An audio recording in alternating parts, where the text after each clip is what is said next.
Ahí ya. Bueno, en primer lugar, les quería recordar una cosa. El tema es que hay que verificar si ustedes tienen su curso de cálculo 3 habilitado en el U virtual. Muy importante que vean ese tema porque ustedes saben, todas las evaluaciones son a través del U virtual. ¿Ok? La otra cosa, estuve viendo, o sea, cualquier persona que tenga problemas, que no aparezca en el U virtual, donde a ustedes no les aparezca el curso de cálculo 3 o cálculo avanzado, por favor escríbanme un correo, ¿ok?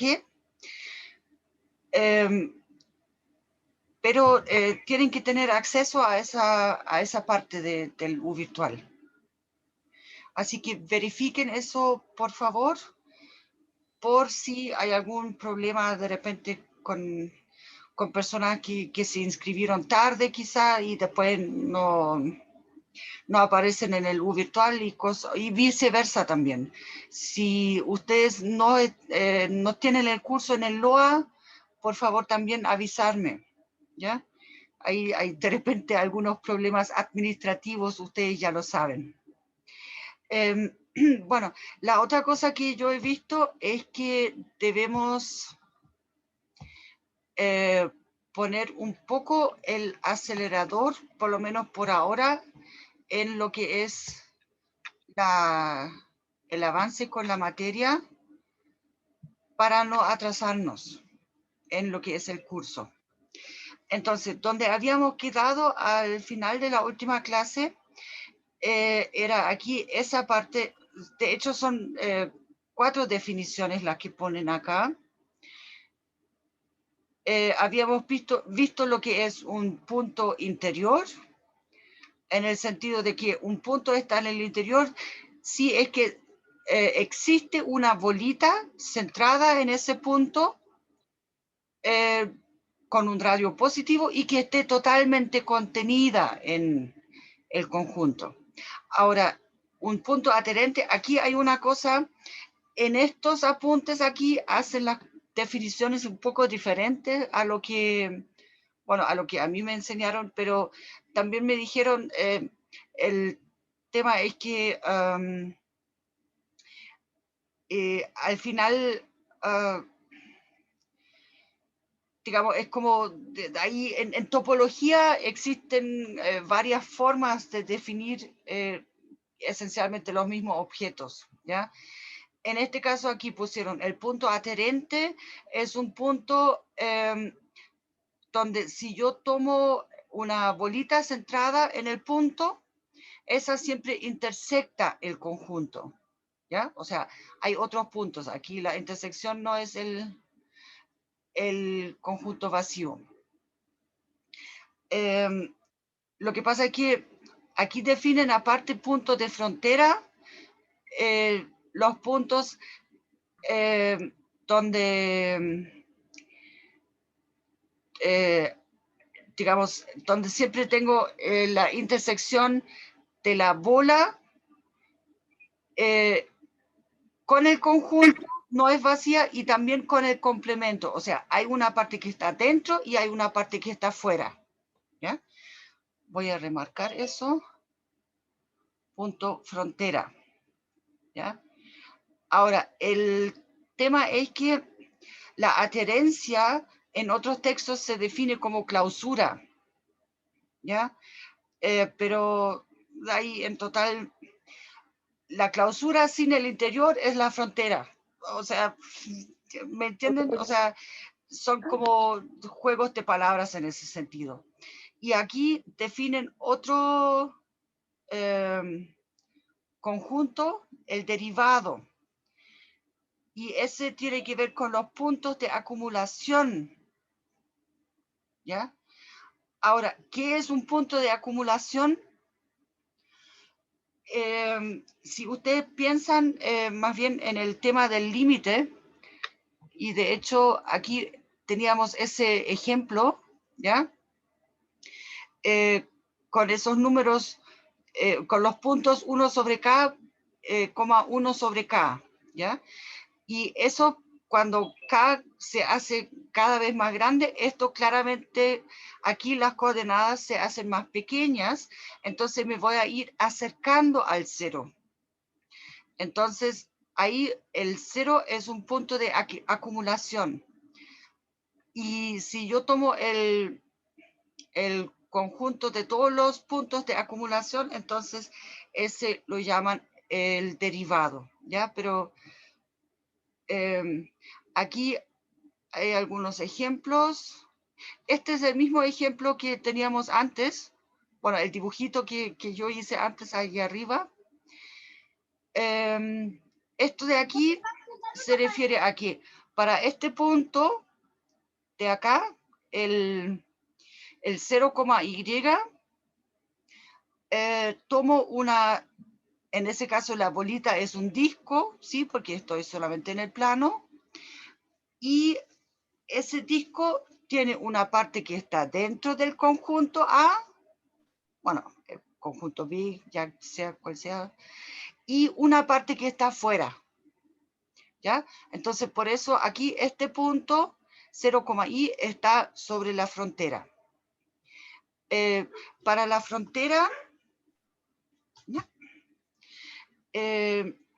Esa se denota por aquí con el frr, o también a veces ponen este simbolito, que se refiere como frontera borde, ¿ya?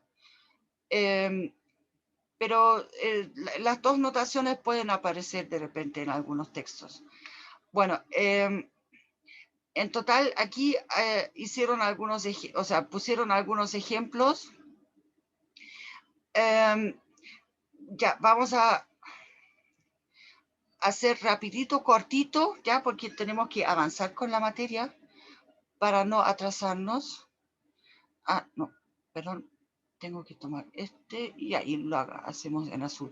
Entonces, el conjunto A, que es el 0,1 en 1 abierto al cuadrado, y le agregamos el punto 2,2, que es un punto aislado. Entonces, veamos esto en el plano. Ah, bueno, ya, lo voy a hacer cortito nomás acá. Borramos esta parte. Entonces coloco el 1 por acá para que me quepan las dos cosas. El 1, el 2. Entonces por acá el 1 y el 2. Ya, entonces este conjunto A es cerrado en el 0, así que esta frontera aquí la contiene acá, y esta frontera también, pero esta frontera o este borde no está incluido. Y además le agregamos el punto 2,2. ¿Ya? Entonces, eso es nuestro conjunto A.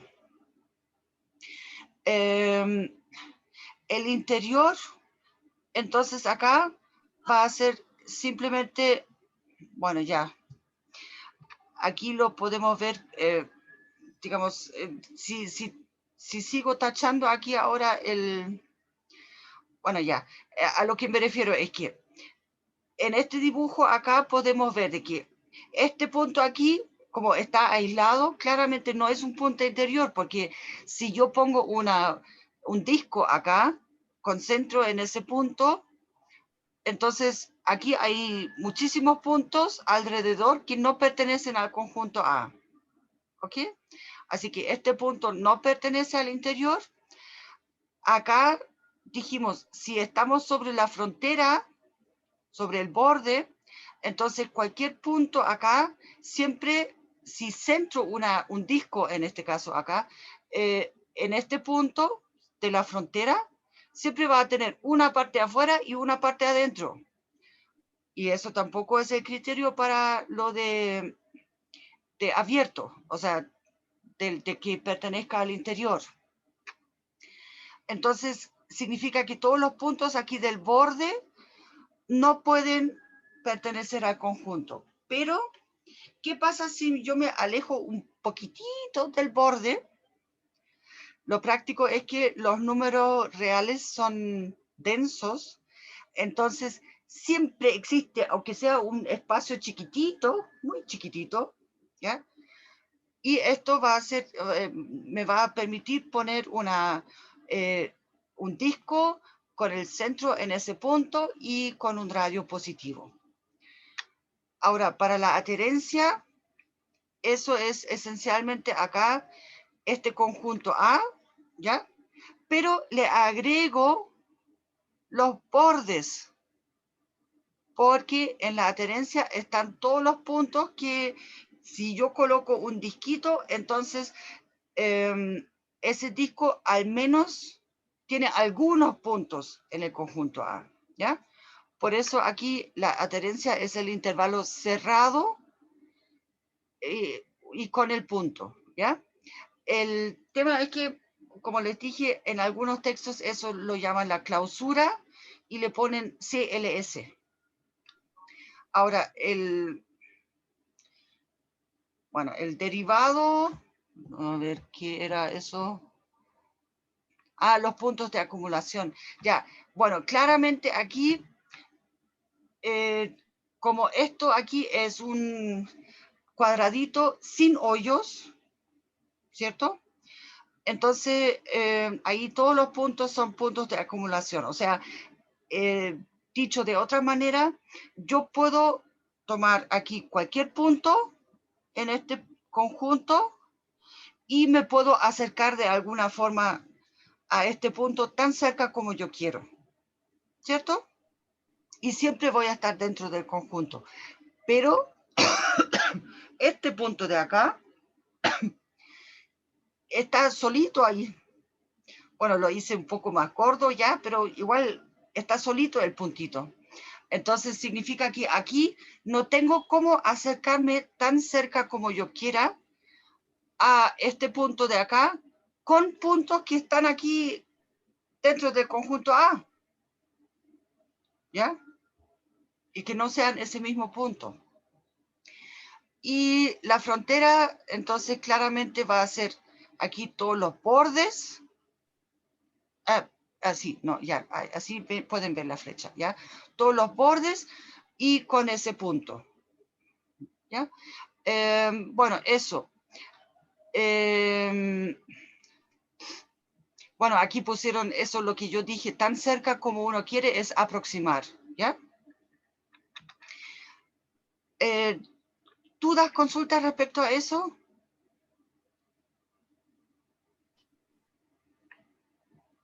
¿No? Bueno, entonces avancemos porque debemos avanzar. Aquí, miren, bueno, pusieron al tiro límites y continuidad, pero en primer lugar tenemos que saber de qué cosa vamos a hablar ahora, ¿ya? Entonces, aquí en este caso vamos a ahora trabajar en primer lugar con funciones de varias variables. O sea, van de un subconjunto, acá subconjunto de un dominio de, de Rn, ¿ya? Porque aquí tenemos n variables, a R. Eso se llama una función escalar. O sea, en varias variables, ¿ya? Pero como el resultado es un número real, un número nomás, ¿ya? Entonces, eso en sí va a ser el primer tipo de funciones con el que vamos a trabajar. Bueno, D es el dominio. Acá lo reescribieron. D es el dominio, ¿ya? Y ahora la parte interesante es que ese dominio es un conjunto de Rn, o sea, tenemos n variables. El tema es que aquí eso lo podemos graficar. Bueno, en ciertos casos, ya les voy a explicar al tiro más abajo, creo que viene un ejemplo. Bueno, el grafo pusieron acá nomás, pero bueno, gráfico voy a decir yo, ¿ya? Aquí es este conjunto de puntos donde colocamos X y después el f de X.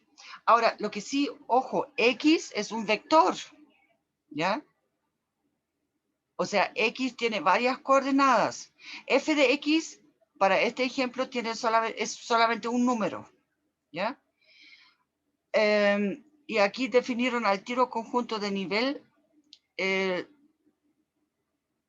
Bueno, ya, les voy a mostrar mejor este ejemplo acá, ¿ya? Aquí, en este caso, lo que hicieron, tomaron una función en dos variables solamente, dada de esta manera, ¿ya? Ahora, como la función está dada en dos variables, entonces significa de que yo puedo tomar este plano que me generan las dos variables. Acá tengo un plano, ¿ya?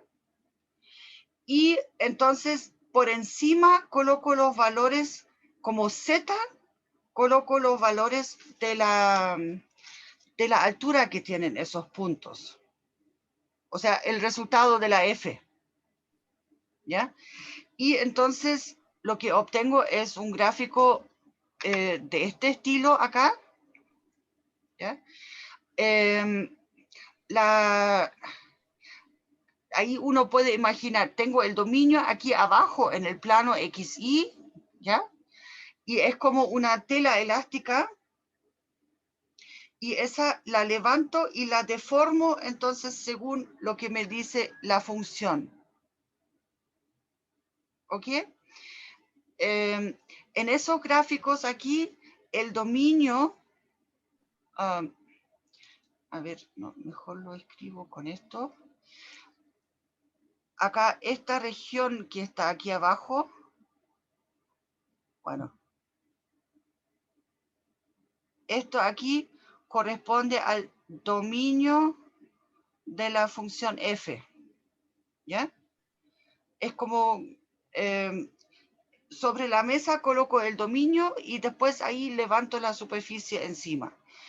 Claro que esa manera de graficar, a ver, es como la más cercana todavía a que cuando tenemos una función en una variable solamente. ¿Se acuerdan cuando graficamos f de x igual a y? O sea, ahí tenemos este sistema, aquí tenemos x, y, entonces graficamos una curva y la curva correspondía a y igual a f de x, ¿ya? Aquí, en este caso, tenemos que z es igual a f de xy, ¿ya? Es análogo. Ahora, lo que sí, ¿qué pasa si tenemos tres variables? Ahí ya estamos fritos con eso, ¿ya? O sea, porque tendríamos que hacer un gráfico en R4. O sea, tendría que ser algo como una película o no sé. Y después, con mayor razón, con más variables, vamos a estar en más aprietos todavía. O sea, esta parte aquí de graficar solamente funciona para dos variables, en este estilo, haciendo la misma analogía a lo que ustedes aprendieron en cálculo 1. Ahora, existe otra forma de poder graficar estas superficies, en este caso. O sea, se obtiene una superficie claramente al tener una función en dos variables, ¿cierto? Bueno, a lo que voy es que la otra forma es que ustedes conocen, o sea, seguramente han visto en un atlas en algún momento de que de repente aparecen líneas ahí y algunas están con un número. Y esas son los números donde que indican ya en ese lugar, sobre esta curva. Si uno camina sobre esta curva, entonces no sube ni baja. O quizás bueno, ya hace mucho tiempo que no lo muestran en la tele, para, por ejemplo, para los informes meteorológicos, ahí también ponen las líneas donde el aire tiene la misma presión, ¿ya? Entonces, ese principio también se puede utilizar para graficar una función. En este caso acá pusieron el ejemplo en 2 variables, acá. Entonces, aquí obtenemos varias curvas de nivel, en el sentido de que sobre esta línea azul acá, la función vale 10, bueno, supongo. Sobre la curva roja, la función vale 6, y sobre la curva como media morada, vale 1 la función, ¿ya? Ahora, esta cosa acá tiene la ventaja de que si después, o sea, si queremos trabajar con una variable más, con 3 variables, ¿ya?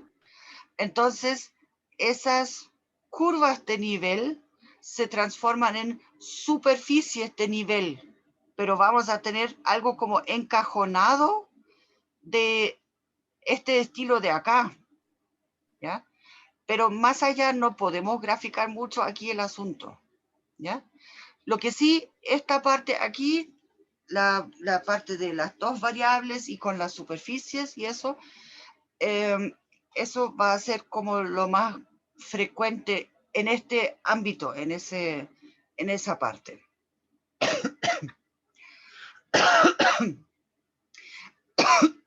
¿Se entendió esa parte de acá?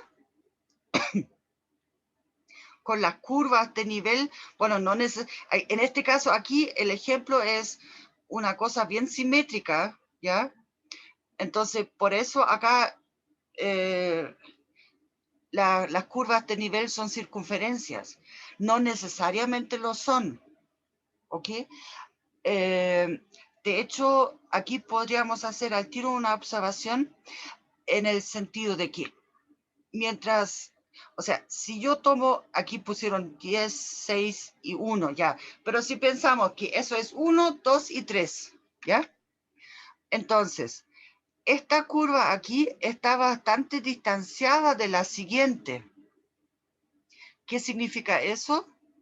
En este espacio de acá entre medio, la superficie cambia muy poco de altura, o sea, sube muy poco en ese sentido. Si es 1, 2 y 3, ¿ya?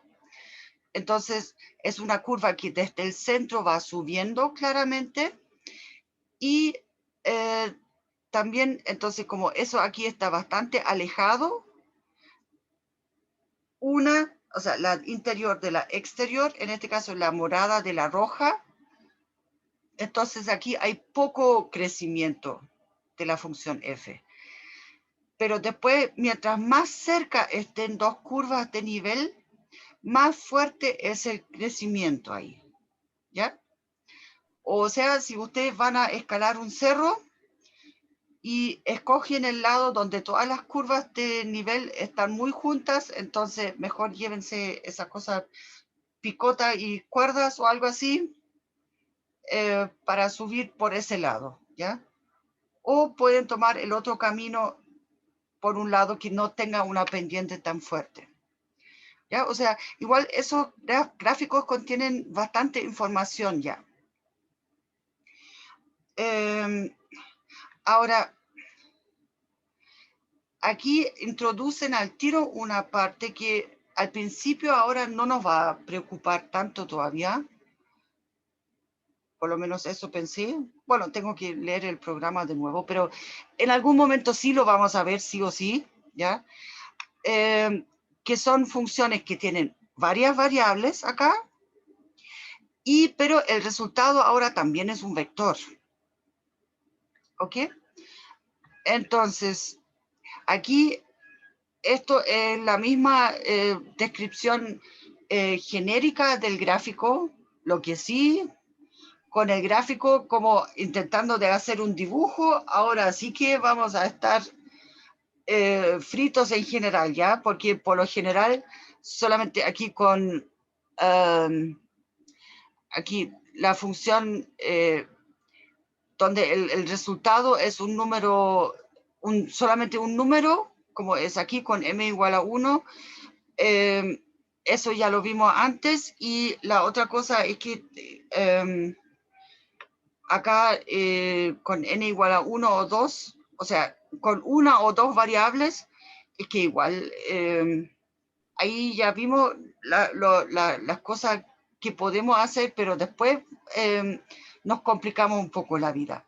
Lo que se hace ahí en general, eso no lo mencionaron acá,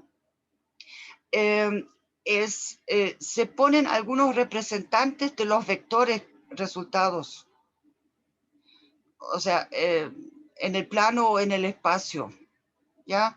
Entonces ahí es como uno tiene ahí como un mar de flechitas de diferentes longitudes, pero eso sirve para ilustrar también, pero por ahora esta parte acá no es tan, después la vamos a ver con más detalle, ¿ok? Bien, entonces veamos acá, límites, ajá. Entonces, no sé si ustedes tenían que sufrir en cálculo 1 con la definición del límite con epsilon y delta. ¿Qué me dicen? ¿La sufrieron o no? ¿Los hicieron sufrir?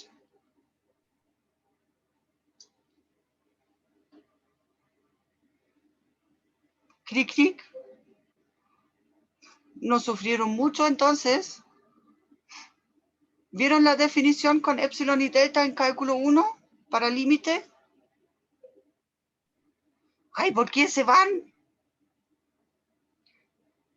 Vaya, Creo hay que algunos que van arrancando. le ¿Sí? han hablado en el grupo que sí, que a todos les costaba la mayoría. O sea, en el chat. Ah, perdón, es que esa cosa no bajó. Perdón, es que normalmente me aparece un aviso de que hay más comentarios. O sea, esa cosa se sube automáticamente, pero no se subió. Ya, bueno, perdón. Bueno, el tema es que la razón por la que los maltratan en cálculo 1 con la definición con epsilon y delta es porque ahora la misma definición sirve para funciones en varias variables. Es la misma definición. Entonces, la idea aquí es que, a ver, tengo mi función, ¿ya? En n variables y con resultado un número real. Y tomo un x0, bueno, ya en el derivado. Ya, pero aquí, por lo general, tomamos un punto aquí en el dominio, ¿ya? No es necesario definir el límite para funciones, digamos, o sea, para puntos en... Ah, bueno, sí, podría ser útil. Ya, bueno, ya, dejémoslo así. Pero esencialmente vamos a tomar aquí puntos del dominio, ¿ya? El tema es que el límite, entonces, va a ser L. Ahora, ¿qué significa el límite? ¿Qué dijimos en cálculo 1? En cálculo 1, yo me quiero acercar a mi punto x sub 0, ¿ya? Y quiero que la función f, si la evalúo en esos puntos, mientras yo me acerco al x sub 0, se acerque también a este valor L. Entonces, traducido con epsilon y delta, esta es acá la misma definición, con la única diferencia ahora que aquí, para calcular x menos x sub 0, como x y x sub 0 son vectores ahora, tengo que tomar aquí la norma. Esa es la única diferencia, ¿ya? Pero acá f de x es un número, así que puedo tomar aquí el valor absoluto. Eso queda igual. Y después para límites de funciones vectoriales en varias variables, simplemente colocamos aquí la norma también. Y listo. Pero es la misma definición. Y por eso, esa es la razón por la que los maltrataron. Esa parte aquí con epsilon y delta, para todo epsilon mayor que 0, existe un delta mayor que 0, que en las demostraciones ese delta aquí depende de epsilon, ¿ya? Tal que, entonces, si yo me acerco una cantidad, o sea, a lo más, digamos, a una distancia que no sea mayor que delta, al punto x sub 0, y aquí este mayor que 0, significa de que sin tomar el valor aquí, sin que x sea igual a x sub 0, ¿ya? O sea, yo no tomo el punto, solamente me quiero acercar, ¿ok? Tal que si yo estoy aquí suficientemente cerca a mi x sub 0, entonces el valor de la función también está tan cerca a este valor L del límite como yo quiera, el epsilon. ¿Ya? Porque ese para todo aquí se traduce acá en el sentido de que tan cerca como yo quiera. Y utilizamos esa notación.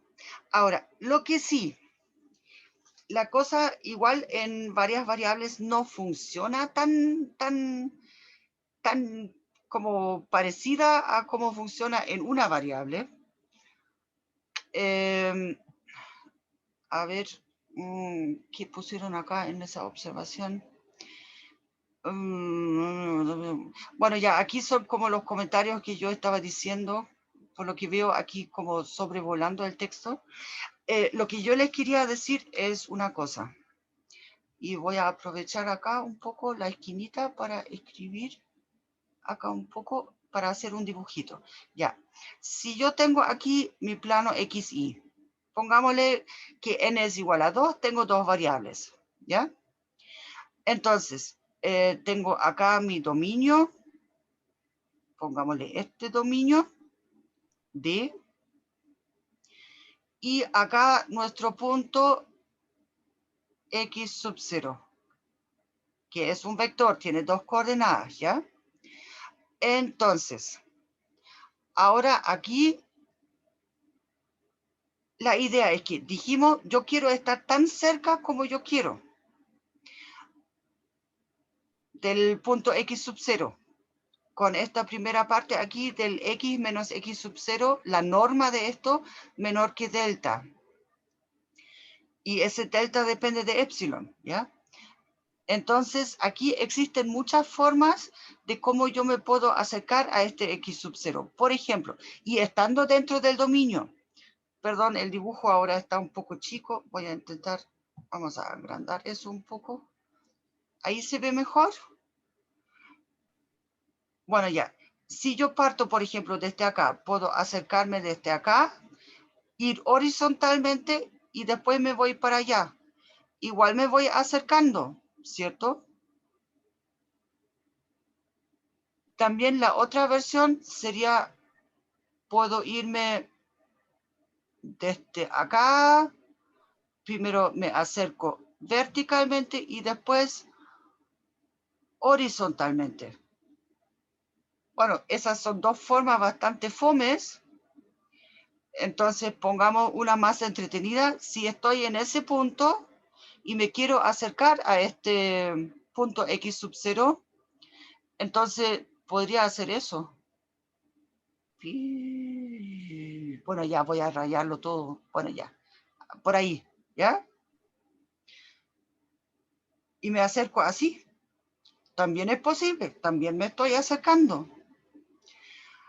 El tema es que aquí, cuando tenemos ya dos variables, entonces aquí queda claro que eso de intentar de acercarse a través de algunas líneas o curvas en el plano, eso resulta bastante desastroso porque aquí ustedes ven, hay muchas formas de hacerlo.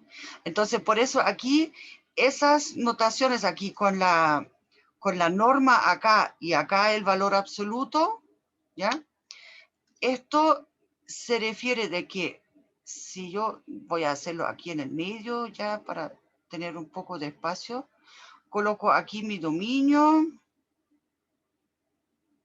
coloco mi X sub 0 por acá. Entonces, la idea es que la manera de cómo me acerco es, entonces, considero solamente las distancias hacia el centro. Bueno, se supone que estos son es una circunferencia, ¿ya? Centrada en el X sub 0. Entonces, me acerco un poco más. Bueno, también una circunferencia como bien, ya la intención es lo que cuenta, pero centrada en el X sub 0, y acá me acerco más bien de esta manera. ¿Ok? Más adelante seguramente vamos a ver más ejemplos al respecto. A ver, vamos a checar eso un poco porque yo necesito... ¿Dudas, consultas hasta ahora? No, profe. ¿No? Ya, en el chat. Más o menos... Ups. A ver, acá... Aquí...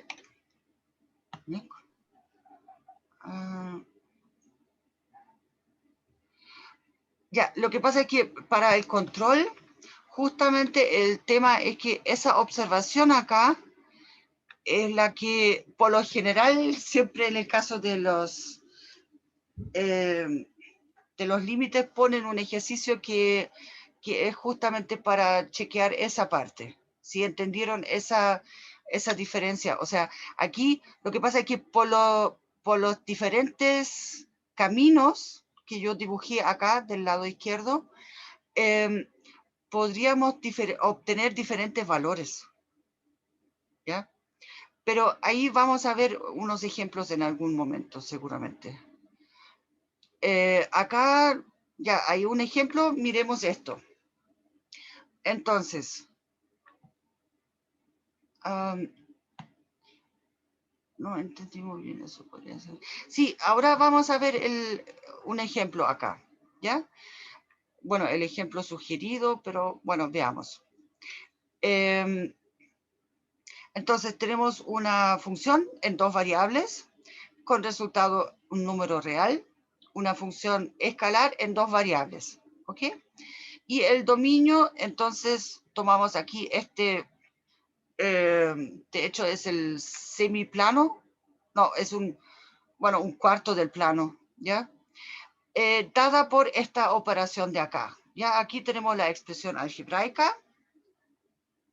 Y aquí claramente podemos ver de que la razón del dominio, ustedes saben, el dominio, digamos, si no está dado, entonces va a ser el conjunto más grande donde la expresión algebraica, esta de acá, está definida. En este caso, los cuadrados, x cuadrado y y cuadrado están definidos siempre, pero el logaritmo natural no está definido en todas partes. Ahí necesitamos que el argumento del logaritmo sea positivo, no puede ser ni siquiera cero. Entonces, por eso nos queda este dominio de acá. ¿Ya? Entonces, la idea es ahora chequear qué pasa si queremos calcular el límite cuando x y y tiende al origen. ¿Ya? Entonces, el 0, 0, bueno, es un punto de acumulación, efectivamente, del conjunto aquí del dominio, aunque no esté dentro del dominio, ¿ya? Bueno, ya, acá pusieron un ejemplo de cálculo en una variable. Sabemos que t por logaritmo natural de t, el límite cuando t tiende a 0 es 0, ¿ya? Y lo que hacen acá es simplemente el truco de reemplazar este t por el x cuadrado más y cuadrado.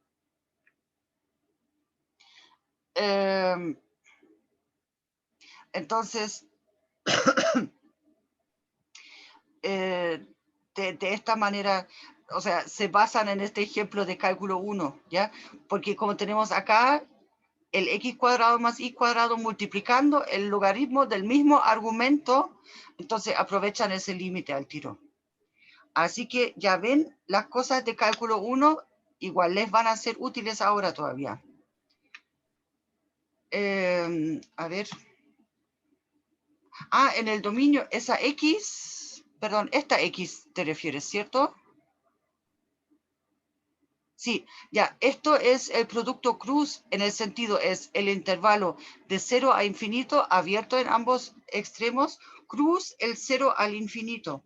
En este caso, si lo graficamos, a ver, tengo que cambiar de color.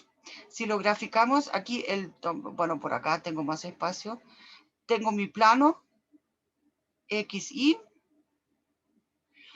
Entonces, el dominio acá es solamente esta parte de acá. Y sin los ejes. ¿Ok? ¿Ahora sí? Ok. Bien. Ya, aquí hay un pequeño... Ah, bueno, pero ese es muy similar a lo que ya vimos. Porque ustedes saben que el límite, o sea, de cálculo 1 aquí de nuevo, acá el límite cuando t tiende a 0 de seno de t partido por t, este es 1. Y aquí se utiliza el mismo argumento después, ¿ya? Es como por sustitución en este caso. Pero...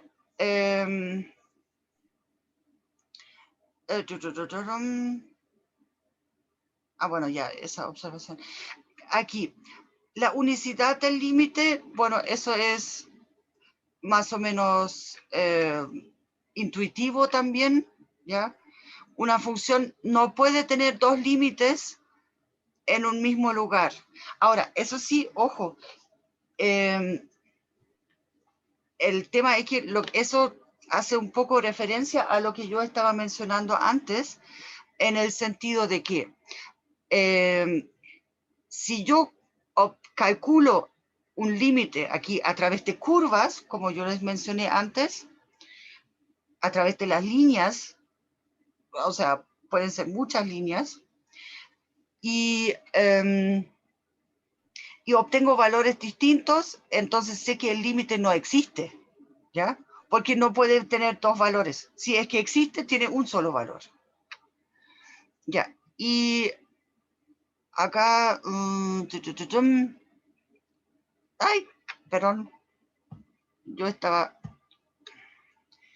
que esta cosa a veces me interpreta mal porque para que vean mi mouse acá, yo tengo que usar el computador, pero para escribir utilizo una Wacom, entonces ahí a veces el computador se enreda un poco. Bueno, aquí tenemos las propiedades de los límites. Aquí la primera propiedad es claramente la linealidad, ¿ya? Aquí podemos multiplicar los límites. Podemos dividir, eso sí, siempre y cuando no estemos dividiendo por 0. O sea, son las mismas propiedades que ustedes conocen de cálculo 1. También funcionan en más variables. Y de esta manera aquí lo que obtenemos lo que se llama es un álgebra de límites. O sea, porque tiene muchas buenas propiedades, ¿ya? Muchas operaciones que podemos hacer. Ahora, una forma... bueno.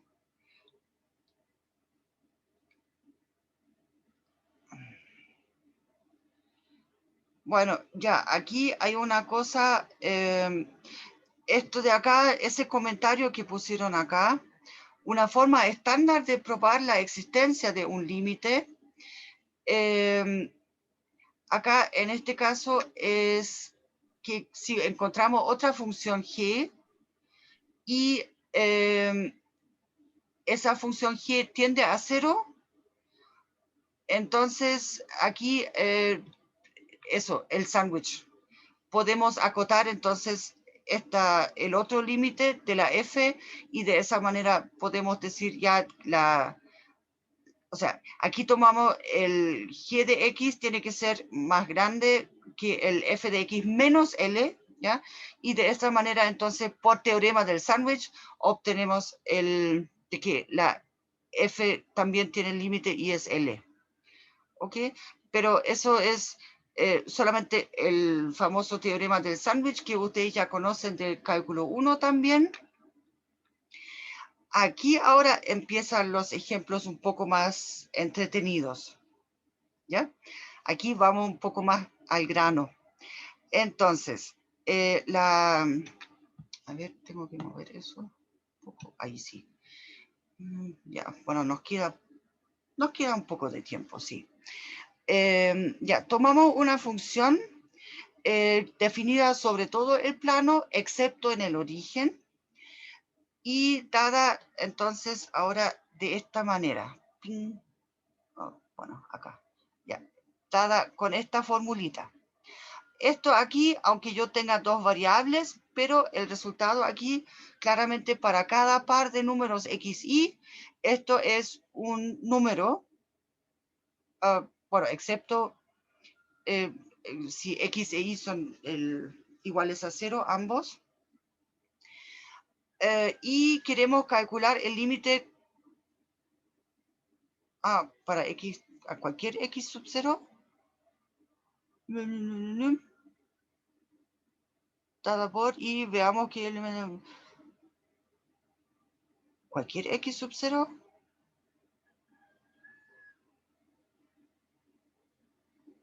bueno, veamos. No sé, aquí esta parte, veamos primero qué es lo que proponen acá. Bueno, aquí, como esta parte que yo remarqué aquí de amarillo, acá esto, bueno, aquí, bueno, ya toman el valor absoluto y le restan para aquí. El 0 acá, esto es el L, ¿ok? Corresponde al L. Y ahora, entonces, este 0 aquí como no tiene mayor relevancia, o sea, lo voy a escribir por acá, que es el L, acá. Aquí, esto de acá es nuestro L, entonces tenemos acá el f de xy menos L, ¿cierto? Bueno, aunque se ve casi como una Y, ahora sí, L. Bueno, pasamos el valor absoluto para adentro, entonces nos quedaría esta parte. Y ahora aquí utilizamos, a ver,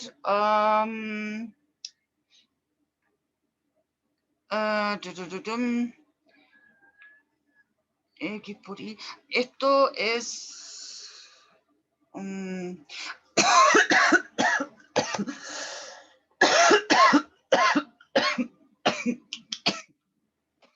perdón.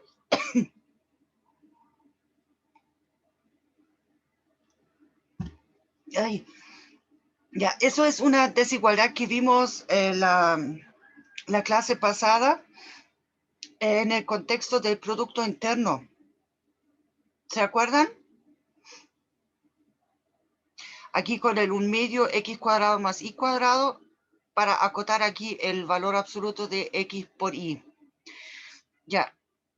Y ahora entonces acá podemos simplificar la raíz un poco y nos queda esta expresión. En el sentido de que esto de aquí es la raíz al cuadrado. El numerador es la raíz al cuadrado, el denominador al cuadrado, así que lo cancelamos y nos queda solamente la raíz en el numerador. Entonces, con esa desigualdad ahora nos podemos poner a jugar en el sentido de que, a ver, no, es que esa hemos usado, sí, aquí está lo que se usó antes, ¿ya? Acá para esta parte, ustedes ven la flechita, ¿cierto? Se usó esto, ¿ya? Pero eso lo habíamos visto la clase pasada también. Bien, entonces, Ahora, el tema es que esta cosa acá, ahora, cuando xy tiende a 0, claramente, a ver, cambiamos de color. Esto de acá, aquí podemos escribir que eso tiende a 0 cuando el xy tiende a 0, 0. Ahora, ¿por qué? Bueno, es como más o menos natural, ¿ya?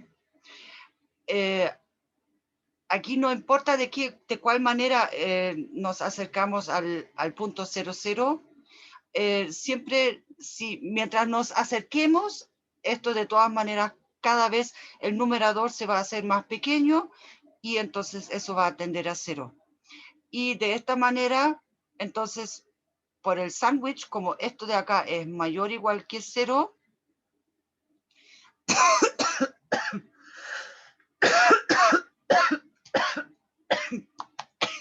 ahí,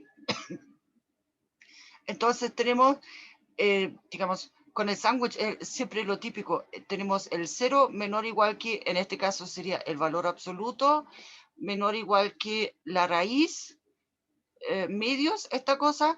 Entonces, aquí la raíz tiende a 0, bueno, el 0 tiende a 0 y por lo tanto lo que está en el medio tiene que tender a 0, ¿ya? Eso es el típico esquema del sándwich. Aquí puse solamente el esquema. Entonces, de esta manera, realmente comprobamos de que aquí este límite va a ser 0. Ahora, acá, cuando el límite no existe, acá, la parte importante no existe ahora, ¿ya? Entonces, en este caso, es decir,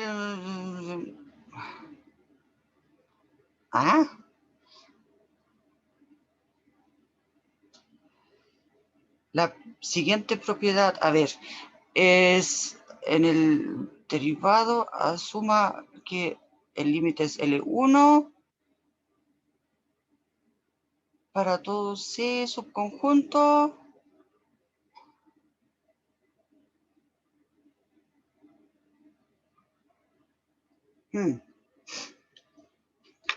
A ver, eso lo encuentro como poco claro, la manera como lo describieron.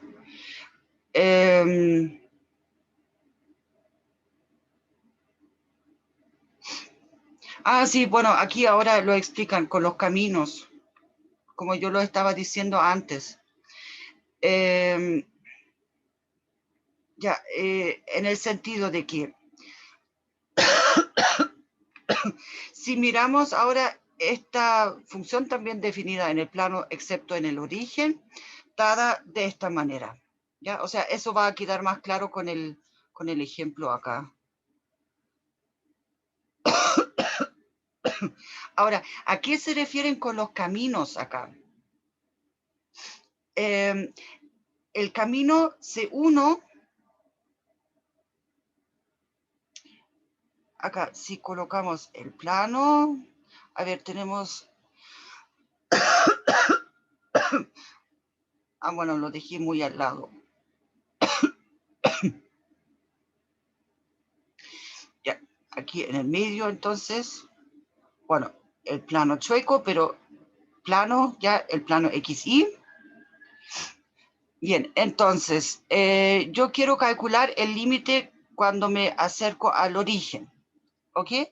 Entonces, el camino 1 va a ser, no, mejor utilizo el otro, va a ser el, con 0, o sea, X es 0 y por Y, o sea, aquí este eje.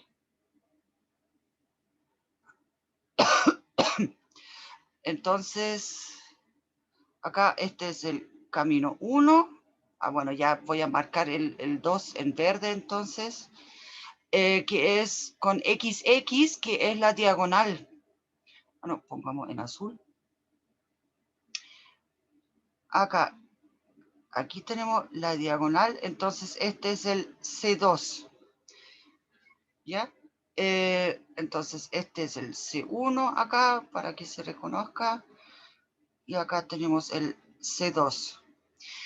Entonces tenemos dos formas diferentes de calcular el límite, o sea, de acercarnos, ¿ya? Aquí podríamos ir por el eje X también, o por la otra diagonal, bueno, ya, son los caminos más fáciles. También podríamos ir a través de una parábola, ¿ya? O sea, ¿ok? Existen muchas formas, eso es lo bonito, existen ahora muchos caminos para llegar al resultado, pero la parte importante acá es que para el, bueno, ya voy a escribir para el camino C1. Entonces, ¿cómo se transforma el límite? Este límite de acá, esta parte, ¿ya? Esto es entonces igual a el límite cuando Y tiende a 0 de F en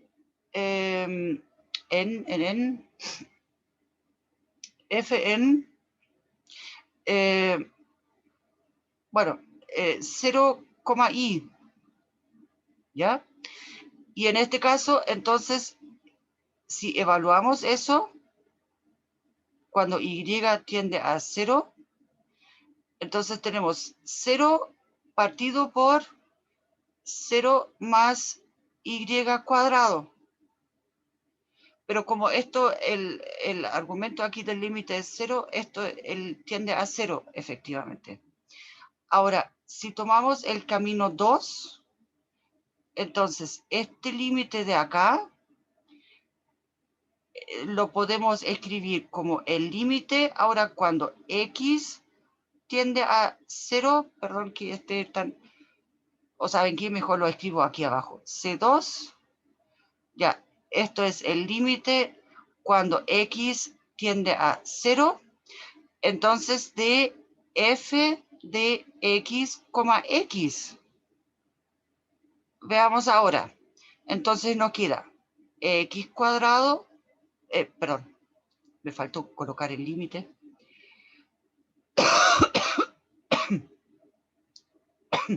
Acá, el límite cuando X tiende a 0 de X cuadrado partido por X cuadrado más X cuadrado, porque ahora Y vale X también, ¿ya?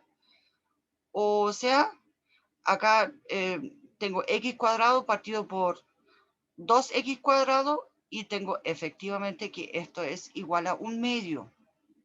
Entonces, ahora, como la respuesta aquí sería como el límite cuando X tiende a, perdón. Bueno, ya pongámoslo así.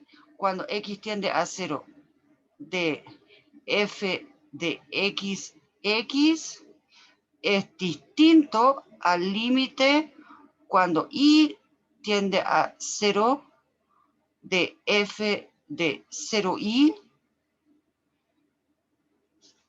y entonces significa que el límite cuando XY tiende a 0, 0 de la F de XY acá no existe. Y de hecho, para contestar la pregunta, una pregunta previa, digamos, ese tipo de ejercicios son justamente lo que se pregunta muchas veces en los controles. En el sentido de que lo que yo podría hacer acá, por ejemplo, sería también un camino C3. Aquí pongamos un camino C3, que sería el conjunto de, pongámosle, X al cuadrado, tal es que X en R. Esta curva también pasa por el origen, pero ahora es aquí una parábola, ¿cierto? Pongámosla por acá. así más o menos, ya, bueno, aproximadamente, ya, esto sería el C3. Entonces, si miramos el límite acá, entonces cuando X tiende a 0, yo me acerco al origen, efectivamente, por el C3, pero tengo que tomar ahora F en X, X cuadrado, y en este caso me quedarían X cuadrado partido por X cuadrado más Y elevado a 4.